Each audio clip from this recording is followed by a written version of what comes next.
கணக்குல வீக்கா என்ன? ஏன்? செப்டம்பர் 13 என்ன பார்த்தேன், எனக்கு டிசம்பர் 17, கிட்டத்தட்ட 3 மாசம். அப்புறம் ஷூ 4 தேஞ்சிச்சின்னு சொன்னி, 4 ஷூலாம் இல்லை, 2 ஷூ தான். ஒன்று ஒயிட், ஒன்று ப்ரௌன். இன்னைக்கு ப்ரௌன். அப்புறம் உங்க அம்மா சொன்னாங்கன்னு சொன்னியே, உனக்குன்னு ஒரு அத்தை பொண்ணு இருக்கா, அவளை கல்யாணம் பண்ணிக்கொன்னு. உனக்கு ஒரு அத்தை பொண்ணு கிடையாது.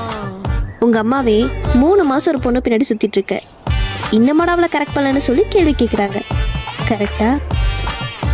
கணக்கு கரெக்டாக போடுங்க, அதுக்கப்புறம் அப்ரோச் பண்ணலாம். இதெல்லாம் எப்படி உங்களுக்கு தெரியும்? நீ இன்னும் வளரணும் தம்பி. நாங்காலி மொத்தமா சேர்த்து நாங்காலி